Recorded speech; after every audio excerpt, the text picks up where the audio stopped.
there, IT crowd. Welcome back to Inspector Toolbelt Talk. Today we're going to be talking about something that I really wanted to talk to everybody about at a very specific time of year.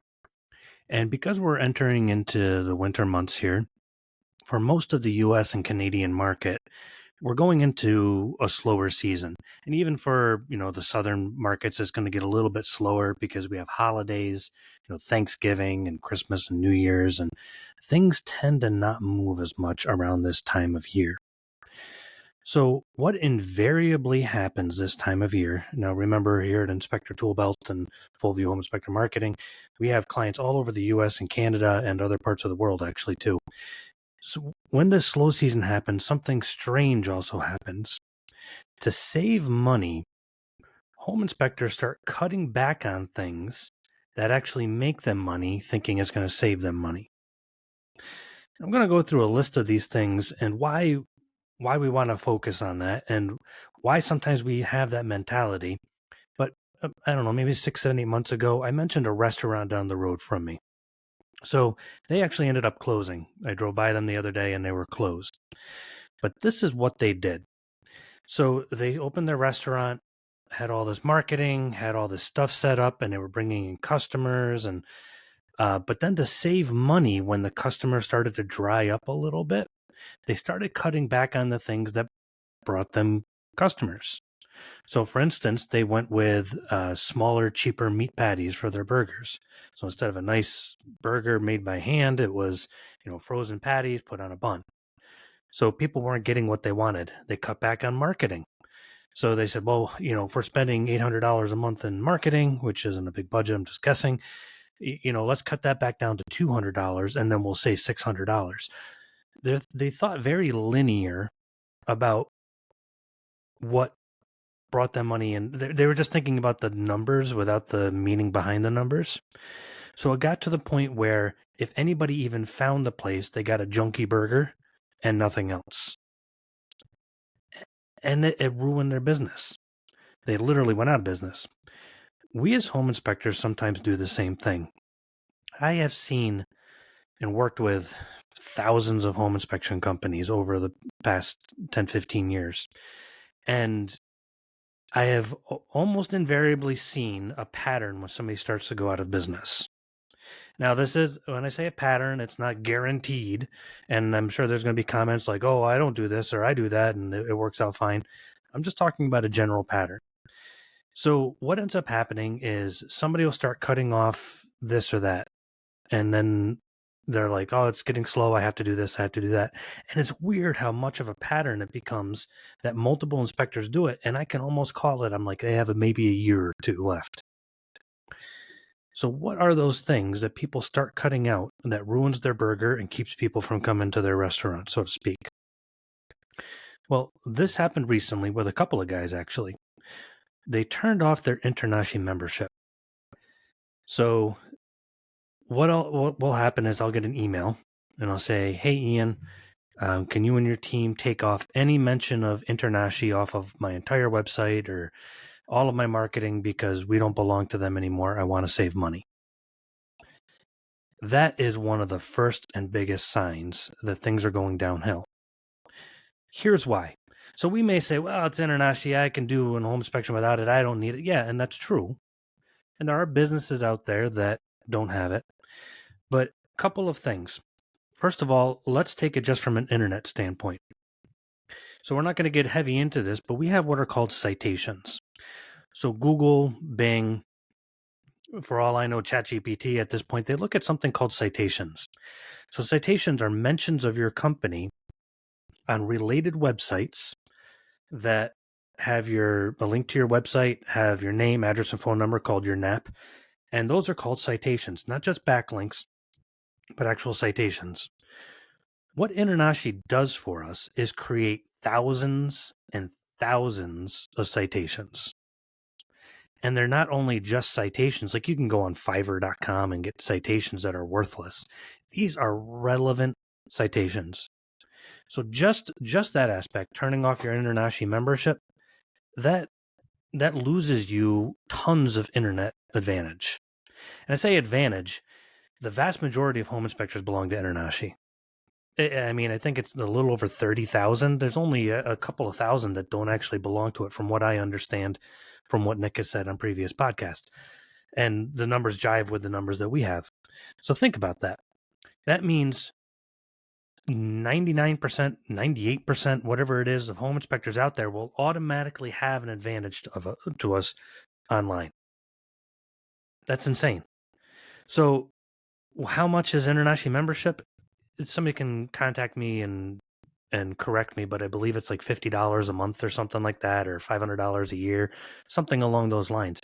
That's one inspection, basically. And if that's not one inspection, we should raise our prices. But for the cost of one inspection, we could potentially lose dozens, hundreds, depending on the size of our company, more. Think of the other things it does for us. It gives us visual content for conversion rates. Now, we have done A/B testing for over a decade. Websites that have the InterNACHI seal on it consistently convert better. And I'll use that same illustration. It's like walking into the doctor's office. I don't care what those certifications he has on the wall says. It gives me that warm, fuzzy feeling. Conversions go down measurably when we remove the InterNACHI seal or don't have it on there at all. So, trying to save money like that restaurant, we turn off our advertising and give them a cheap patty when we do that. Second thing is turning off our marketing. This is counterintuitive. When things are slow, we should turn our marketing up. We should have been saving all year from when things were busy to turn our marketing up. But instead, the vast majority of businesses in any industry, let alone just ours in the home inspection industry, tend to turn marketing up when things are busy. Oh, cool, I have more money. I'll turn marketing up. And then they're like, oh, I have too much work to handle. And then when things get slow, they're like, oh, I'm going to turn that down. But that's so counterintuitive. Why are we trying to get more work when we're already busy and then less work when we're not? That really doesn't make sense. We should say, well, I'm not, and there comes in the issue of measuring ROI improperly. We're like, well, we're getting less work. Right at the moment, yes, but turning off our marketing will ensure that we don't get work later on. We're not building it up. And if we're only getting, let's say we're getting 5 inspections a month and we're like, oh my goodness, my business is falling apart, like we tend to feel every year. But we turn our marketing off and now we're getting 2. It becomes a self-fulfilling prophecy. We're like, well, see, I only had 2 inspections. I'm glad I turned my marketing off. Really? Or are we only getting 2 inspections because we did turn our marketing off? We should plan to turn our marketing up when it's slow and maybe not turn it down, but hypothetically, if that's what you want to do, turn it down when it's busy. It's counterintuitive when we get into the slow season to turn off our marketing. The third thing I see, and because we work with websites for home inspectors, is we'll have guys come in and say, I want to turn off my SEO just for the winter. So SEO is kind of like bodybuilding. So imagine for a moment, a guy walks into a gym to a trainer and he says, hey, I want to be a bodybuilder. He says, cool. You're going to need to eat 3,000 to 4,000 calories a day, work out like an animal. And in a year to 2 years, you're going to get jacked. So we get almost jacked. And then we're like, you know what? It's donut season and pumpkin lattes. I'm going to turn off my gym membership and I'll turn it back on in the spring. That year to 2 years of gains that we made in muscle will likely be gone or mostly gone in the 6 months we stop exercising. Then when we come back, is it a switch? Like you turn it on and you're like, oh man, I get all my muscle back. No, it's going to take us that long to get it back again. SEO works a lot like that. SEO is built up like muscle over time and effort. And when we quote unquote turn it off when it's slow, we lose it faster than we gained it. And then when we go to quote unquote turn it back on, it takes actually longer in a lot of cases because you build up domain stigma and all that other stuff, which we're not going to get into today. So turning off SEO is not only shooting yourself in the foot the short term, but hurting ourselves in the long run. It's not something that we turn off or on. Same thing with websites. I'll have guys say, hey, Ian, I love the website you guys built for us, but I'm going to go back to a free GoDaddy site or a free Google site. And, just because things are slow. That is almost exactly like, the restaurant I talked about. It's just like, oh, well, we could attract more customers by having a nicer restaurant. But you know what? Let's not clean the carpets or wipe down the tables. And, As long as we just have, junky chairs that we get at a flea market and a table in here, people will just want to eat at it. That's all they need. They just need the table to eat at. Is that really what people go to a restaurant for? Is that how they choose a restaurant? If I walk into a restaurant and it's a junky table in the middle of the room with a couple of chairs from a flea market, I'm going to be like, do I really want to eat here?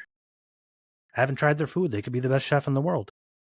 Our website's kind of like walking into that restaurant and it quote unquote just needs to be there.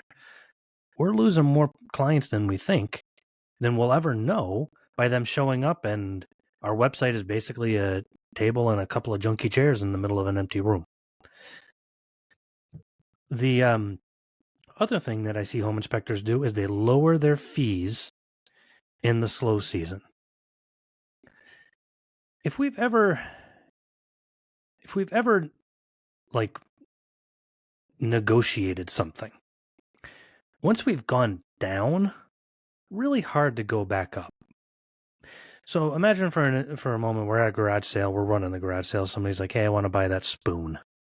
Like, okay, 50 cents. And they're like, oh, wow, that sounds like a great deal. Okay, cool, $1 then.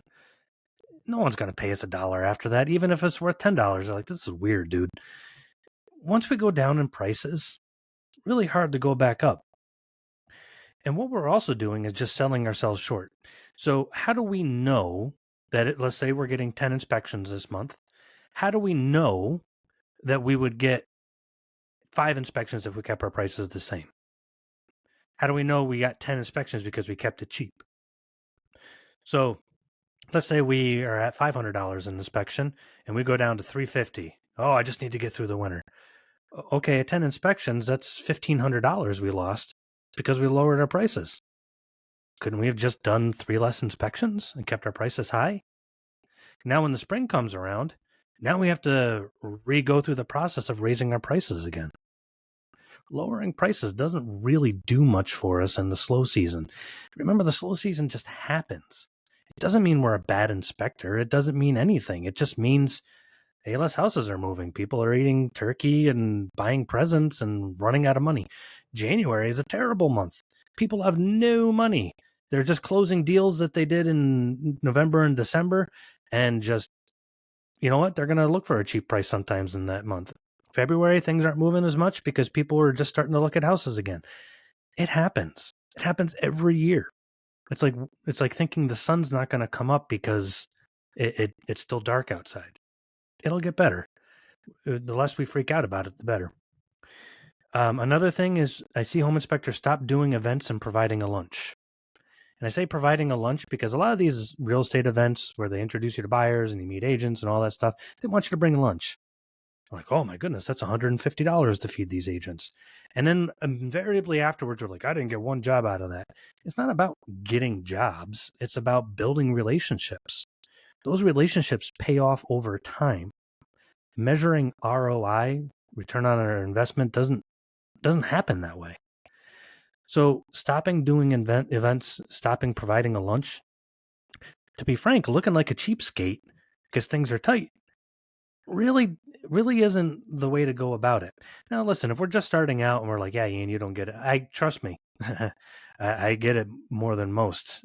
My first year of inspecting was not as glorious as a lot of other people. I wasn't one of those guys that said, oh, I did my first year inspecting and I did 1,000 inspections. Yeah, not me. It'll get better, but we have to put the time and the money into it. And in this case, the money. Here's something that I see a lot of, and it's two aspects: writing our reports in Microsoft Word or switching between free trials of software. This one cracks me up because on the software side, obviously we have Inspector Toolbelt, and we see it. We know you guys. We know who is doing it. They go and they use 5 free inspections with us, and they use 5 free inspections with somebody else, and they use the 30 days free with somebody else. You know what the problem with that is? We did not hand out a consistent product. So if we go to a restaurant and we're like, oh, we like the burger they gave us this time. Then we go back and the burger's different. We're like, this is a weird burger. And then we go back and the burger's completely different the third time. Maybe it's a chicken sandwich. And we're like, what the heck is going on? People want consistency. Agents aren't going to refer us. All we're doing is burning our agents. They're like, why is your report different? Do you not have a consistent software? I tell you what, you want to skip between softwares? You can do that all day long. Learn a new software, spend hours doing it instead of hours going out and marketing your company. Spend hours learning 5 different softwares so you can get all this free trial time. Go for it, but it's really going to hurt our business. Giving, number one, inconsistent reports to agents, and now they have to figure it out each time. We're going to lose agent referrals. Our report writing skills are going to go down because there's going to be nuances of each software that we're not going to really understand. So it's going to come out a little weird and a little different. It's the first time baking a cake. It's going to be a little bit lumpy and maybe not as great. Instead of getting really proficient at it and writing a great report, it's going to be a little bit not great each time. So the clients aren't going to be really happy.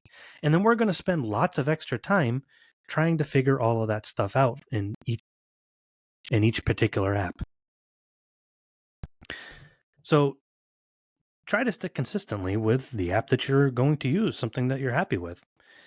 And listen, writing reports on Microsoft Word, I see it pretty regularly on the forums. Hey, I'm trying to save money. I'm going to start off on Microsoft Word. I mean, if you need to, go for it. But I'm going to be honest with you, it's going to take you a long time to write that report. People are going to tell you wrote it on Microsoft Word, and it's not going to represent your business well. That's the end product. That's the one thing that they remember about us.